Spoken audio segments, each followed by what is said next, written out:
it's Liberty and I make videos about books, history, archaeology and life. Now, it is 2021, finally! A new year brings new reading goals for me. According to Storygraph, I read 45 books and 17,042 pages in 2020, and my top 3 genres were historical, fantasy and mystery. Not particularly surprised. Probably unlikely to change in 2021. I had a couple of really bad reading slumps because of this thing that's happening to us right now. So I'm upping my goal to 50 for next year. I can definitely do better, so I'm going to try. I'm also trying not to buy any more books until I've read a chunk of what I already own. So let's see how that goes. I'm going to be splitting this up by genre, so feel free to skip around, whatever. I'll leave time codes below. If you like this video, do give it a like and comment what books you are planning on reading in 2021. And do subscribe if you want to see more of me and my bookish opinions. I'm going to shut up and get straight into it now. I am quickly going to talk about my 2020 hangovers. I have currently got 3 books that I'm reading that I didn't finish before the end of last year. I started Mrs. Dalloway in October and I had to put it down because I was participating in the Gilmore Girls readathon and then I never picked it back up again. I did really enjoy it. A Reaper at the Gates is the 3rd book in the Ember and the Ashes series. I don't know why that's so hard for me to say. By Sabaa Tahir. I started as part of the Gilmore Girls readathon and I never finished it. Yeah, so it's a multiple POV fantasy series set in a militarized Roman-esque world. Finally, I want to finish Ruby Tando's book, Eat Up. I actually started this in January and then picked it up around Christmas time. It's a series of chapters covering society's relationships with food, from like emotional eating to comfort food, with recipes included. Ruby Tando is a great writer, highly enjoying it. Probably gonna finish it soon. So the first section I'm going to TBR is historical fiction, and the first book on my TBR is A Right Royal Face Off by Simon Edge. It is set in 1777 and it is about the rivalry between Gainsborough and Sir Joshua Edwards. They are the 2 top portrait painters. Gainsborough is chosen to paint George III and his family. Both painters are waiting eagerly for the announcement of who George III is going to choose to be the official court painter.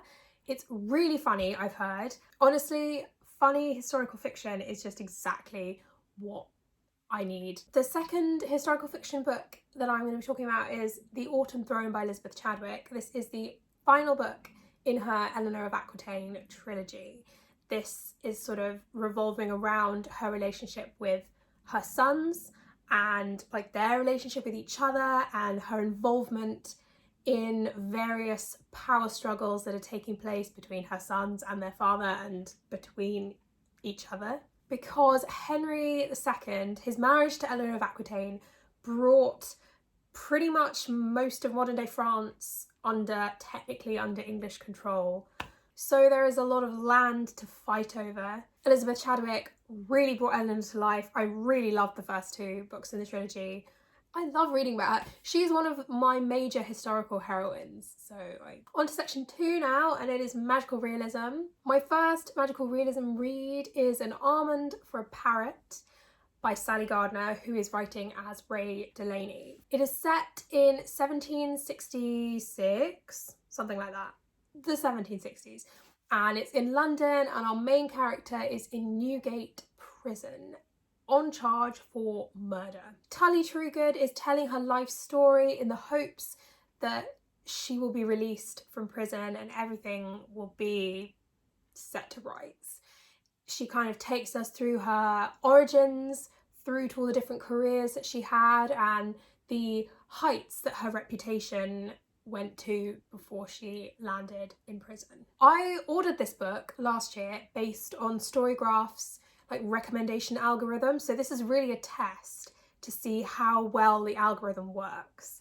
We'll see if this is the way forward for me. My second magical realism is also a Storygraph recommendation, and it is The Sugar Queen. Our protagonist is Josie, and she lives in North Carolina in her mother's house.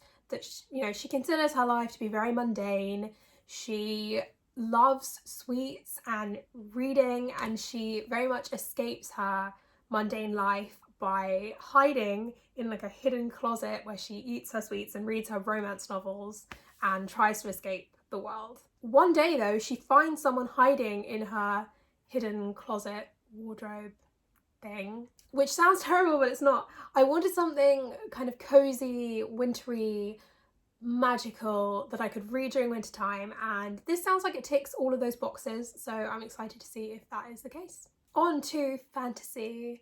Now, my first fantasy pick is quite obviously Robin Hobb, and it is A Ship of Magic, which is the first book in the Live Ship Traders trilogy by Robin Hobb, set in her world. I'm not sure if I'm sure there's a name for this world that I just don't know, but I read the final book in the Farseer trilogy last year, which is sort of the first trilogy set in the world. This is the second. A live ship is made of wizard wood, and that gives it magical properties and like special powers. We are following the Vestrit family, and specifically Althea, as she waits for her beloved ship to wake up. It's set in a sort of new geographical bit to the Farseer trilogy. I really want some recurring characters, I really hope, but I know that trilogies after this one contain the same characters as the Farseer trilogy, so may have to wait to see them again. My second fantasy book is A Court of Mist and Fury by Sarah J Maas. Now, I read the first book in this series many years ago, which was A Court of Thorn and Roses. I enjoyed it. I don't really remember it, and I have the next two in the series in hardback, and my brain is like, I must have bought them both for a reason. So I kind of want to finish them, see what it's like. I've heard good things about this second one, so we'll see. This series is a Persephone Hades retelling, and Feyre is human, and she commits a crime and is taken to live with the Fae within the Fae kingdom. Her captor is mysterious, he wears a mask, she is closely guarded, and she ends up being a part of this big conflict that she has to survive. On to the YA section, and the first book is A Lady's Guide to Petticoats and Piracy by Mackenzie Lee. Now you can tell by the massive smile on my face that this is part of a series, and it is a sequel to A Gentleman's Guide to Vice and Virtue, and I really loved that book. I thought it was amazing. In this book we follow Felicity Montague, who is the younger sister of our protagonist in the first book. She is the daughter of a nobleman in Regency Britain. After a whirlwind of adventure across Europe the previous summer, she is in Edinburgh at the start of this book, trying to study to be a doctor, even though none of the universities will accept women. I loved her character in the first book. I honestly can't wait. I've already listened to a little bit of it on Scribd, I'm not sure. This will be a recurring theme. I have no idea how it's pronounced. Mackenzie Lee's writing is just hilarious. I am very excited to be with Felicity for a while. So my second YA book on my TBR is Red, White and Royal Blue by Casey McQuiston. Now, I have not seen a bad thing about this book online anywhere. Everyone seems to love it. It is on the app whose name I can't pronounce apparently. This book is about the connections between the American president's family and the British royal family. The president's son and Prince Henry get into a confrontation at a wedding.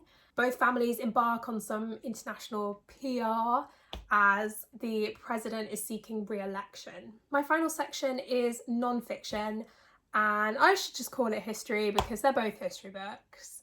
The first one is 1000 Years of Annoying the French by Stephen Clark. The relationship between England and Wales / Britain / Great Britain / the UK and their French neighbours is obviously a long and complicated one. It's also really interesting, and something that has a bearing on Eleanor of Aquitaine and her family, as I was talking about earlier, is how French the Normans were actually considered by the English and by the French. It's such an interesting like interplay, and it throws a whole new light on 1066, on the medieval struggle for control of France between England and France. I think he's tried to inject some humour into it as well, which I always appreciate. I think it definitely helps you to remember things if you've got some happy hormones going at the same time. My final read, or my TBR, is Britain After Rome by Robin Fleming.